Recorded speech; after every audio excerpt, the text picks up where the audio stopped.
Good afternoon, ladies and gentlemen. I'm Michelle, the moderator for this conference. Welcome to the Q2 FY24 earnings conference call for Motilal Oswal Financial Services Limited. We have with us today Mr. Ramdev Agrawal, Chairman, Mr. Motilal Oswal, Managing Director, Mr. Naveen Agarwal, Director and CEO, AMC, Mr. Ajay Menon, CEO, Broking, Mr. Ashish Shankar, CEO, Wealth Management, Mr. Sukesh Bhuwal, CEO, Housing Finance, Mr. Shalibhadra Shah, Chief Financial Officer, Mr. Chetan Parmar, Head, Investor Relations. As a reminder, all participant lines will be in the listen-only mode, and there will be an opportunity for you to ask questions after the presentation concludes. Should you need assistance during the conference call, please signal an operator by pressing star, then 0 on your touchtone phone. Please note that this conference is being recorded. I would now like to invite Mr. Naveen Agarwal to make his opening remarks. Thank you, and over to you, Mr. Agarwal. Yeah, good afternoon, friends. It is my pleasure to welcome all of you again to the second quarter ending March 24 conference call. I will take this opportunity to wish all of you a very happy upcoming Diwali season and a fabulous New Year. Let me now take you through the key highlights of our performance. We reported an overall half-yearly profit, including OCI, of 12.27 billion rupees, which is up by 130% year-on-year. Our consolidated revenues for the second quarter stood at 14.16 billion, up by 30% year-on-year. Consolidated operating profit after tax during the second quarter was at 2.88 billion, up by 26% year-on-year. Net worth stood at 74.6 billion, up by 25% year-on-year. And our fund-based investment book stood at 54.7 billion, with a cumulative since inception ex-IRR of 17.5%. Turning to our segmental performance, starting with the capital markets, we had the highest ever quarterly capital market business profit after tax at 1.8 billion in the quarter, up by 33% year-on-year, led by continued traction and improvement in our market share across the cash and the futures and options segment. Our retail cash ADTO market share grew by 121 bips year-on-year and nearly 90 bips quarter-on-quarter to 7.1% now. Our retail F&O premium market share stood at 7.5%, up by 30 bips quarter-on-quarter. Retail F&O ADTO market share grew by 74 basis points year-on-year and by 26 basis points quarter-on-quarter to 4.6%. And our overall ADTO grew by 137% year-on-year and 27% quarter-on-quarter. NSE active clients stood at 7.98 lakhs as of September end, and the market share was 2. We acquired 191,000 odd clients during the second quarter. Our distribution AUM grew by 24% YOY to nearly 25,000 crores, and our distribution net sales were about 6.19 billion during the quarter. Our investment banking business has completed 8 deals during the second quarter. Turning to asset and wealth business, our profit after tax was flat at 682 million, mainly due to low AIF upfront income because of change in AIF regulations in April 23, and also increase in employee cost on account of continued RM hiring in the wealth management business. Our asset management business across mutual fund, PMS and AIF stood at 551 billion, up by 18% year-on-year. Our revenues for the quarter stood at 2.5 billion, up by 8% year-on-year. Our mutual fund AUM stood at 358 billion. Strong performance across our active mutual fund schemes resulted in 110% YOY growth in our gross sales.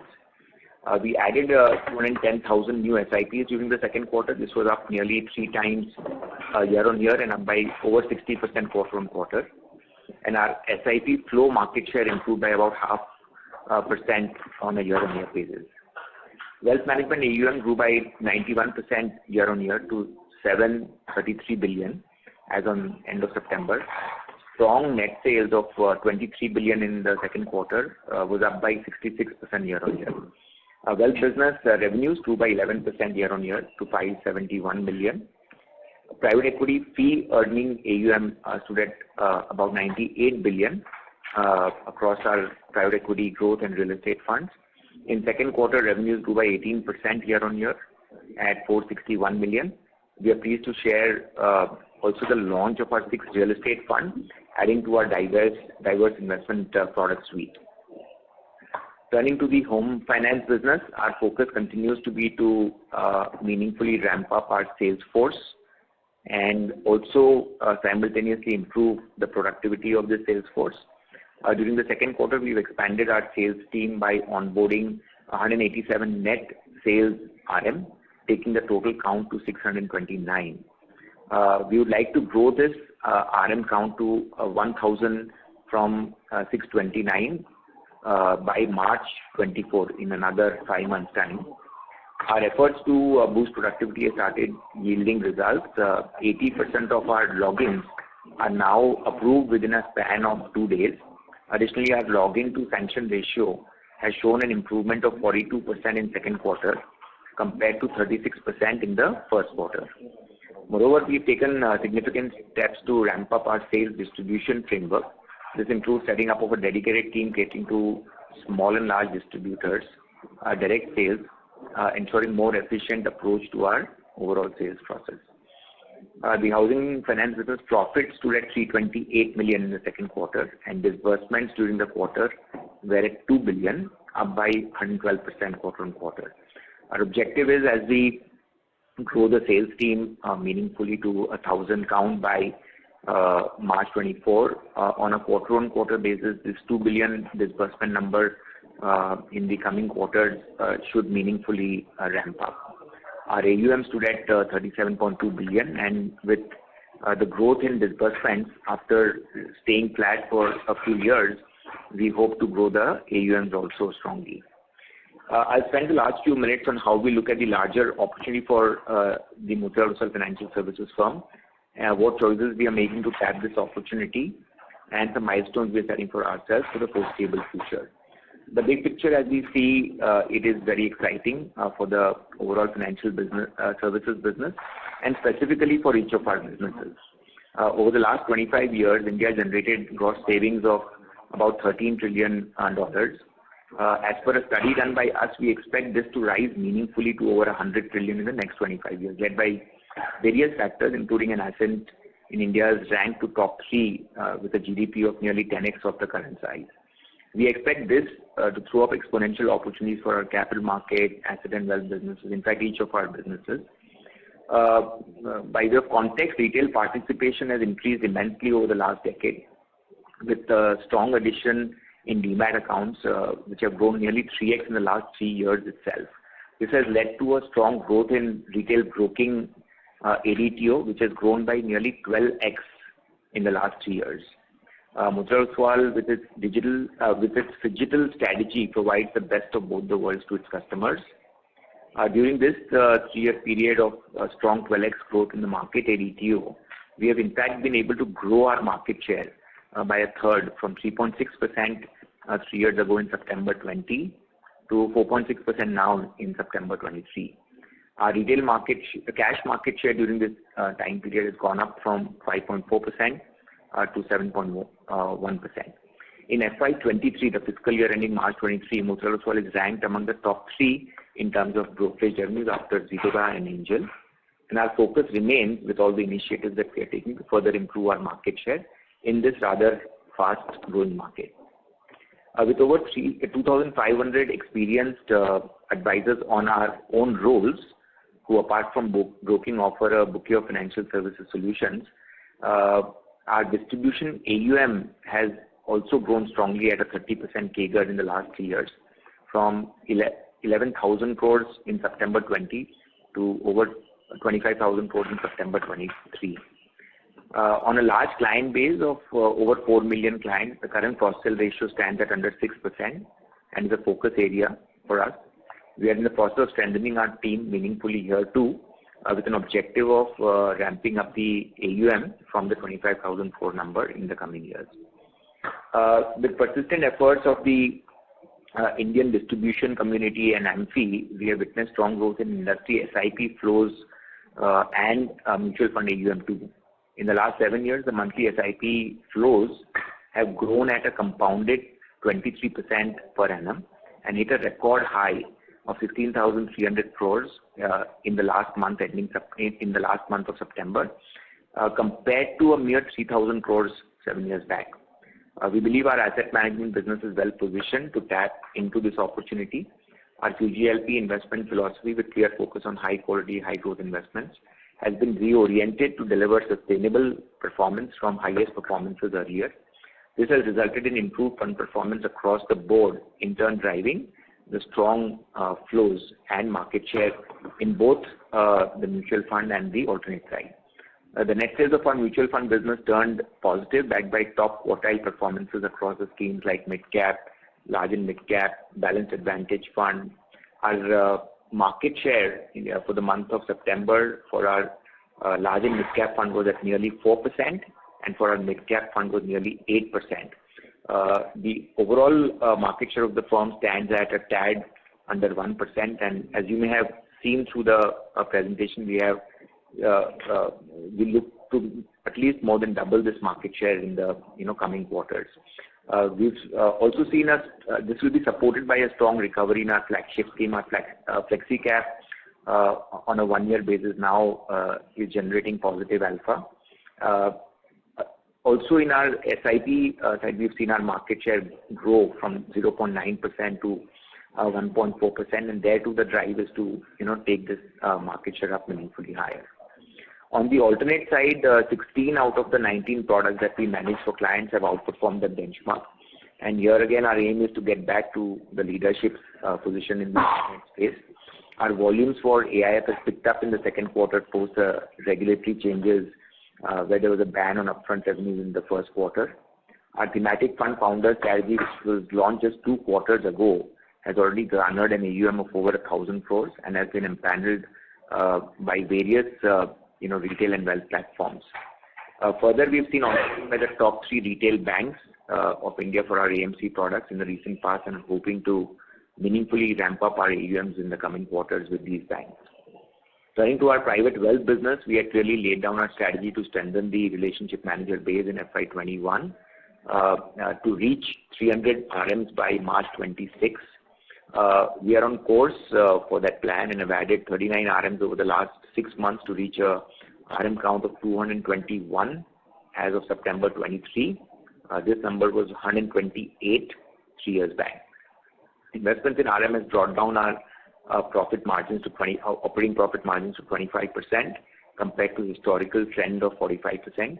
We expect to recoup these margins in the coming years as the newly onboarded RMs turn profitable. Just one final context, the net worth of the Motilal Oswal Financial Services firm has grown at a 23% compounded rate over the last 8 years, and this is after an average dividend payout during this 8-year period of 26%.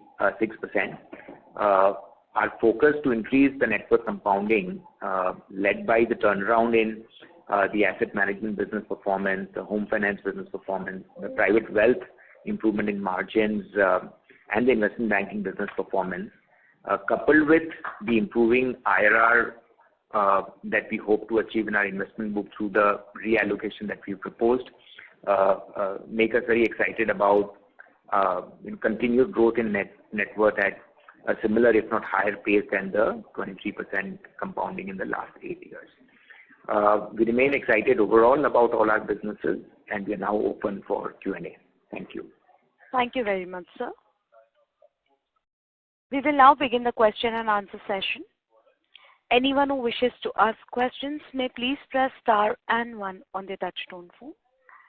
If you wish to remove yourself from the question queue, you may press star and 2. Participants are requested to use only handsets while asking a question. Ladies and gentlemen, we will wait for a moment while the question queue assembles.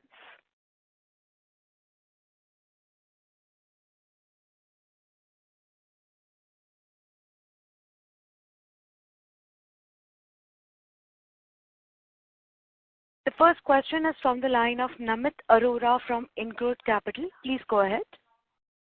Yes, thank you for the opportunity, and thank you for a very detailed presentation and the very helpful detailed remarks. So I have two questions. One was around private wealth, which is the sunrise sector. So we're given to understand that there's a very attractive private wealth opportunity even in tier 2, tier 3, tier 4 towns, sort of the Bharat in India. So would be grateful for your thoughts on your strategy, if that's a priority for you, tier 2, tier 3, tier 4. What's your strategy in private wealth to capture that opportunity? And so my second question was around the broking business. Would be grateful for your thoughts on the discount broking opportunity. And given that your institution has had a very razor-sharp focus on equity over many decades, if there is a plan to leverage that and the way you intend to approach the broking opportunity, if at all discount broking is of interest. Thank you very much, sir. Yeah, hi, this is Ashish Shankar, Private Wealth. As Naveen mentioned in his opening remarks, we are adding bench strength in terms of RMs in the private wealth business. Now, these RMs are also being added in tier 2 towns. Like you rightly mentioned, there is a lot of liquidity events and wealth creation happening in towns outside of the major metros. So we've added Mysore this year. We've added offices in 3 other locations in Gujarat. We will be adding offices in UP very soon. Similarly, we've added an office. We will be adding an office in Indore. We are looking to onboard somebody in Raipur. So we have whilst we are adding bench strength, some of that bench strength is being added in tier 2 towns. So we are cognizant of the opportunity and we'll be looking to capitalize on it. Got it. Very helpful. Thank you, sir. Thank you. Yeah. We'll take the next question from the line of Kunal Kudania from DSP Asset Managers. Please go ahead.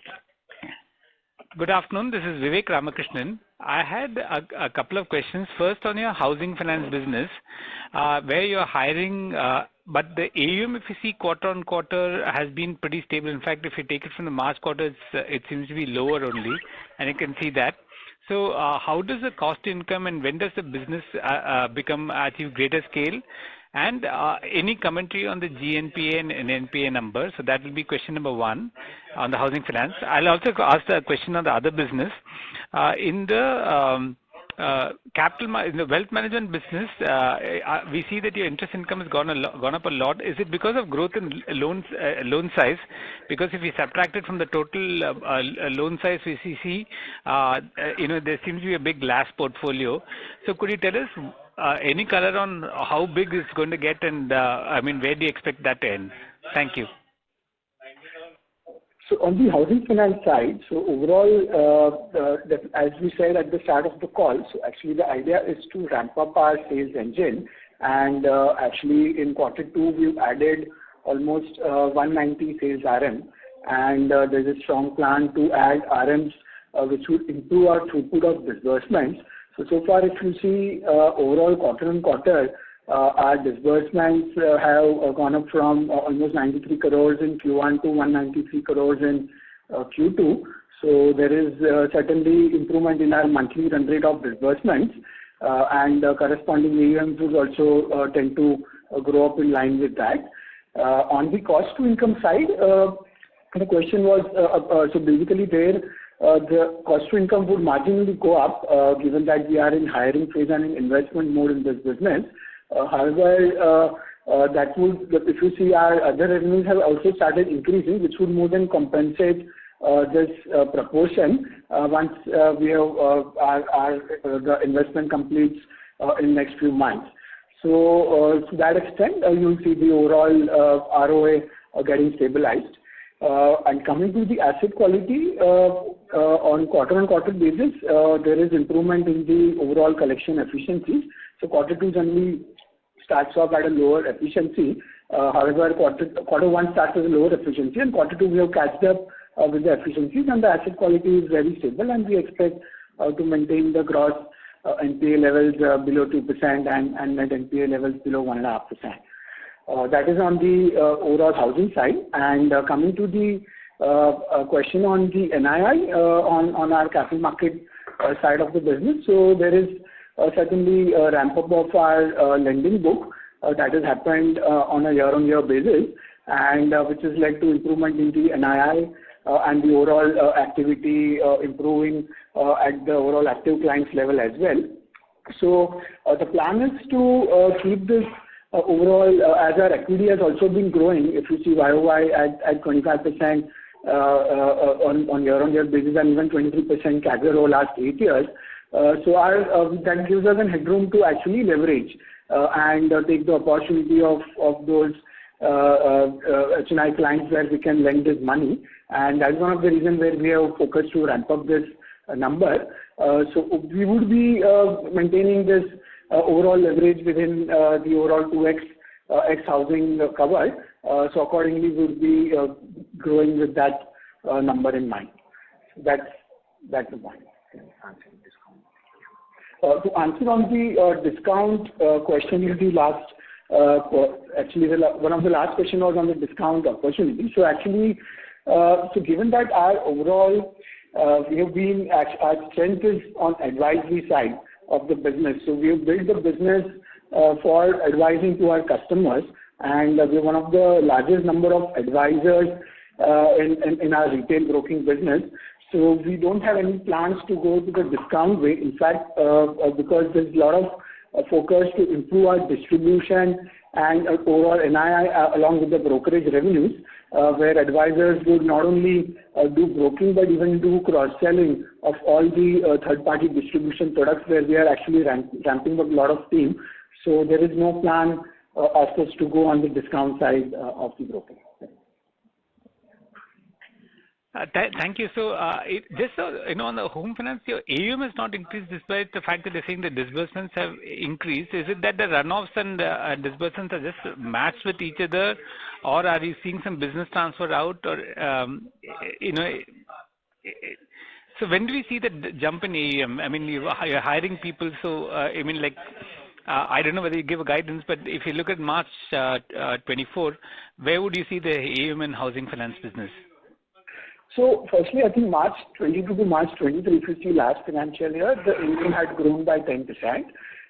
Coming to the current financial year, so we have a component of almost 14% of the construction finance book on our portfolio, and in Q2 of this year, there is more prepayments of that part of the loan because of the faster inventory sell down, and to that extent there is almost 50 crores of higher prepayment which has happened on the construction finance side of the book. That is one of the reasons. However, retail book has actually grown on quarter-on-quarter basis.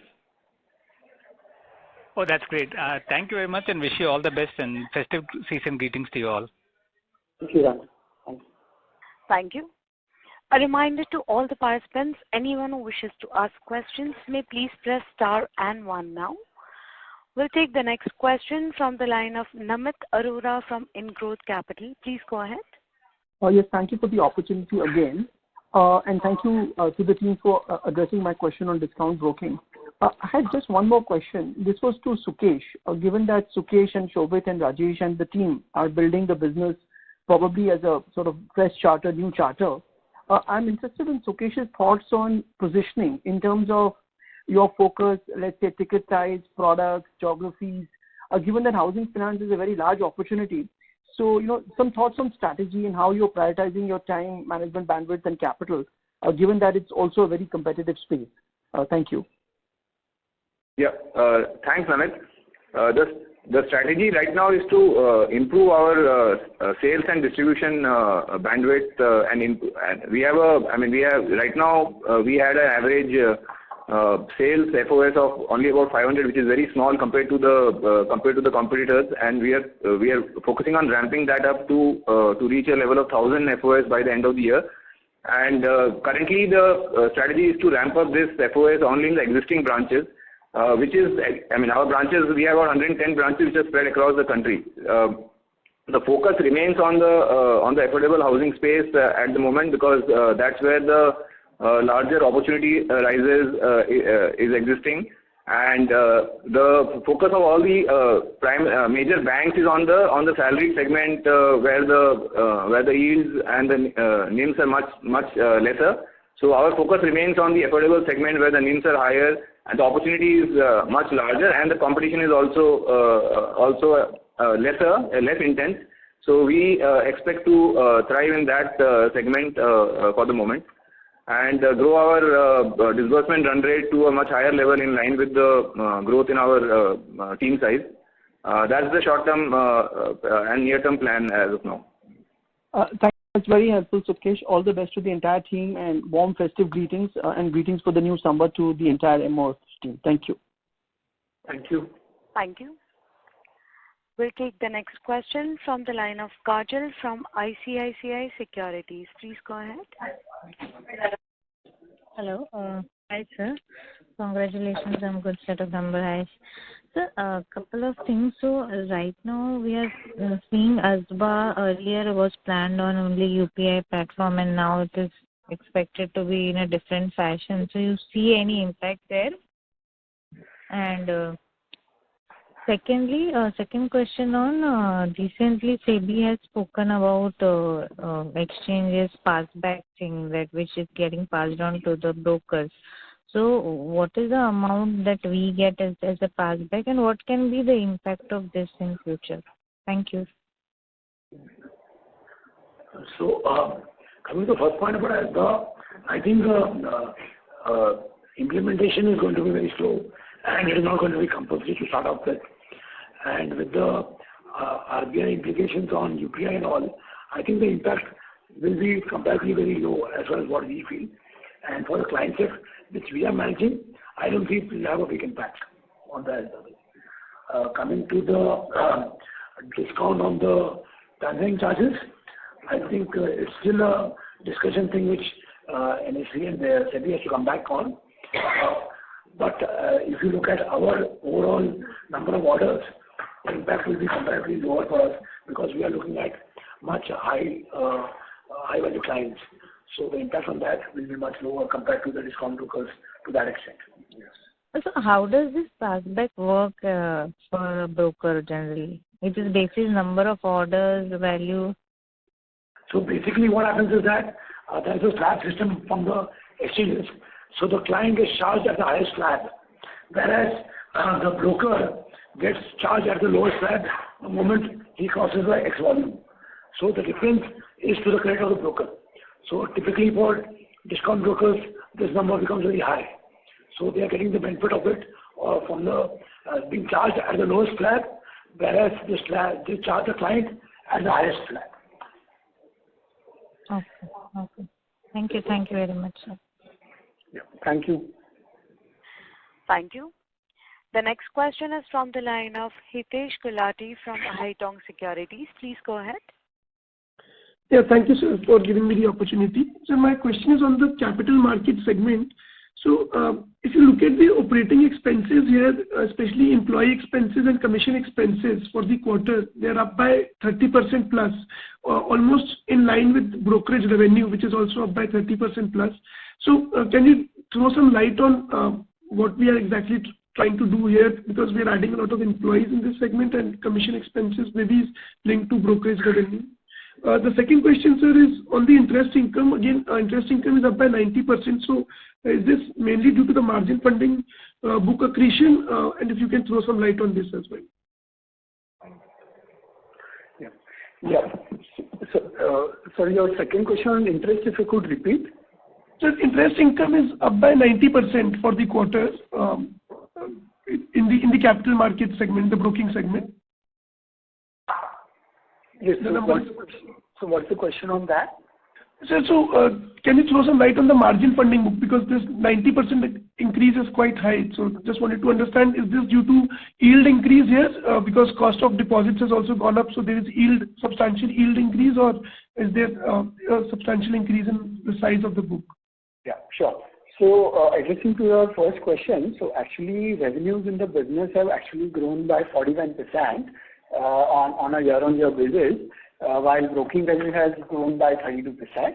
So and with this revenue increase of 41%, the people cost has actually grown by 31% in our business. Now, this 31% growth also includes upfronting of the provision for our variable payouts, which we have actually embedded in Q1 and Q2 of this financial year, given the strong performance of this year. So that is also one of the reasons where you would see a bit of higher proportion of the people cost coming in because of the higher revenues on our investment banking business, as well as institution equity revenues on the broking side. Also, we continue to invest in talent, especially on technology side, on distribution side of the business, and on our PCB channel, because of which we have been adding more senior talents also overall on a last 12-month basis. That is also one of the reasons for increase. But overall, operating leverage-wise, it is up by almost 300 basis on a YOY basis. If you look at our capital market segment, if you calculate the operating leverage on the net revenue basis, that is up by 300 basis on a YOY. So despite investing, we are continuing to improve our operating leverage as well. Coming to the interest point, interest income is up 90%. This includes, of course, increase on account. So marginally, the NIMs are up in this quarter. So we have passed on impact of our interest increase.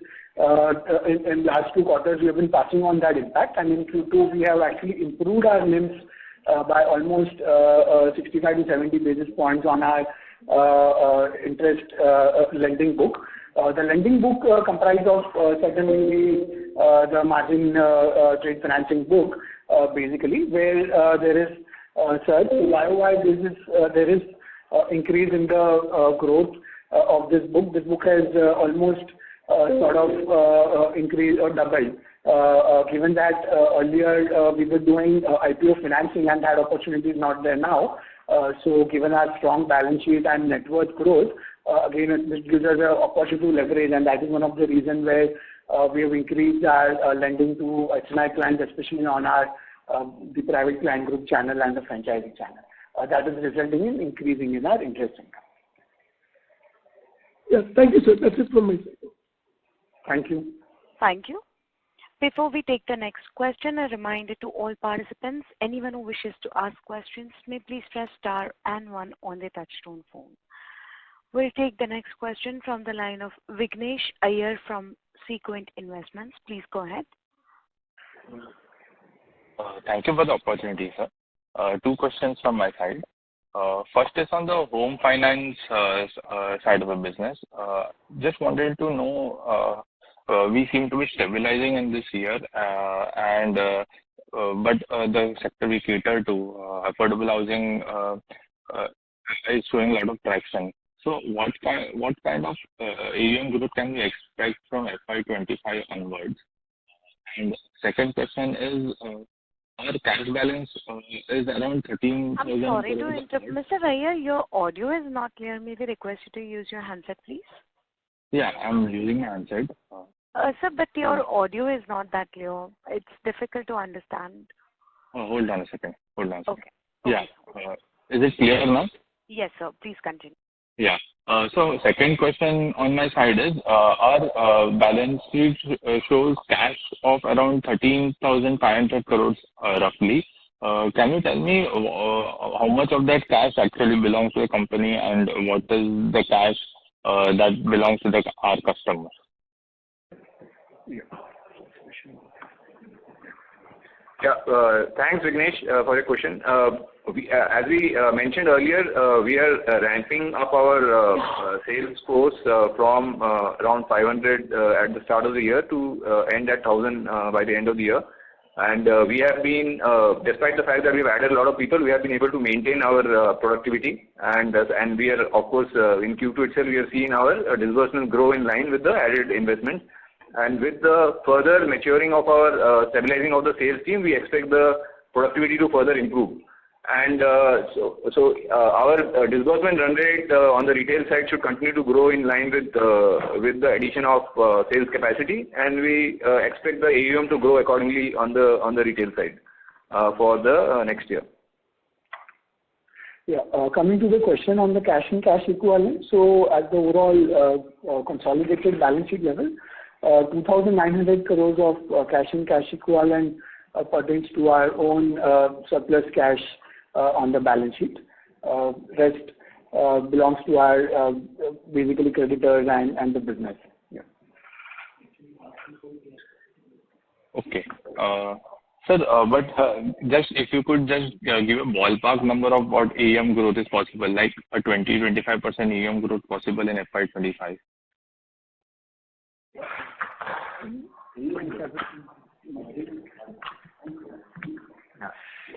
While we are not giving a guidance right now, but with the expected growth in our disbursement number, we expect a healthy trajectory of growth of AUM in the next year.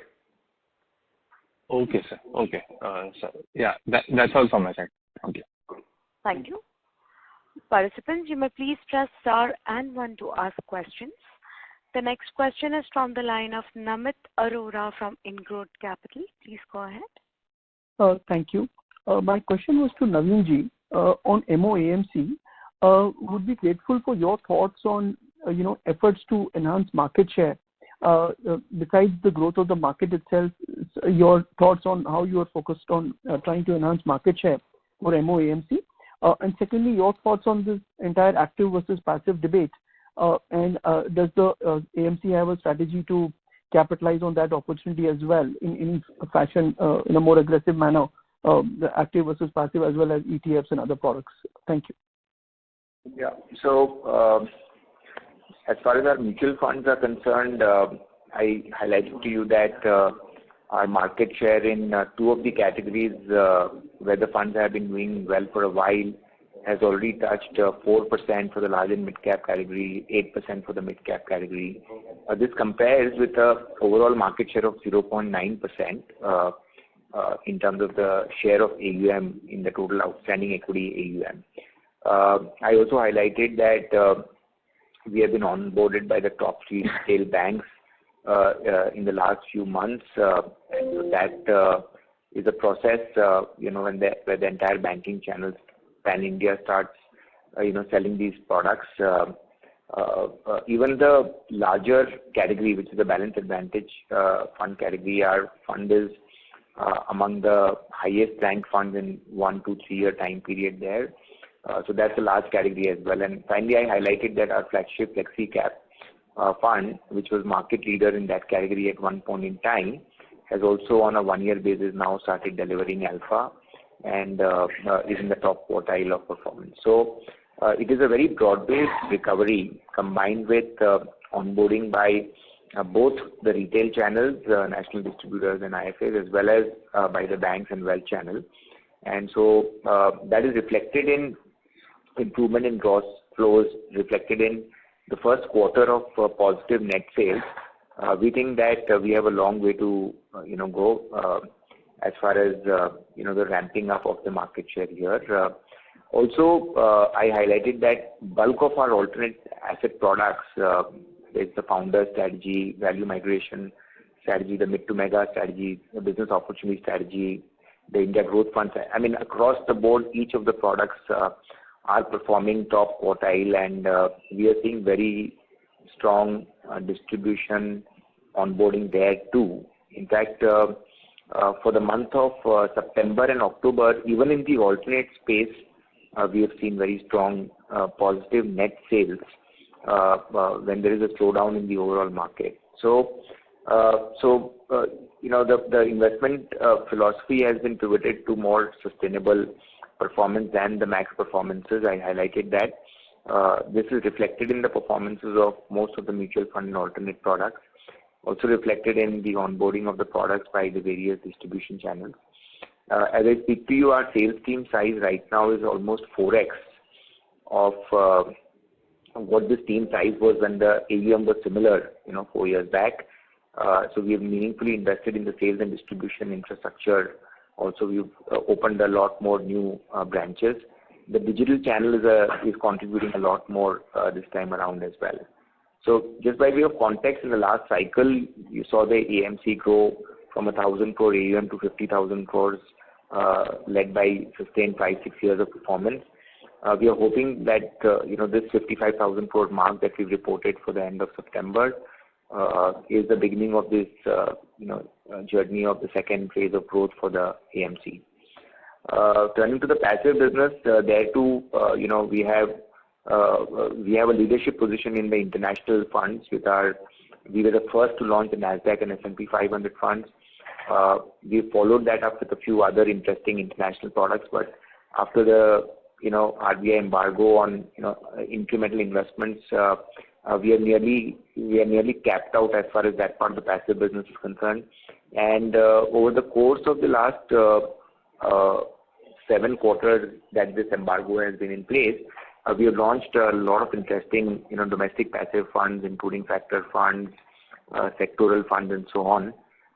We are not really getting into the debate of active versus passive. We believe that there is a lot of headroom to grow both, given just how underpenetrated Indian financial savings are in the overall wealth of the Indian family. So equities are currently less than 5% of the wealth of Indian households, and this has a lot of headroom to grow.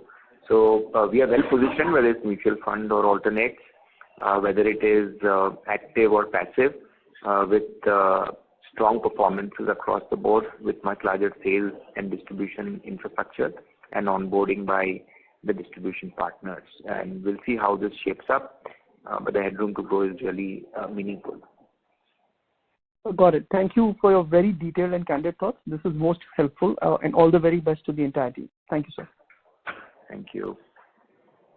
Thank you.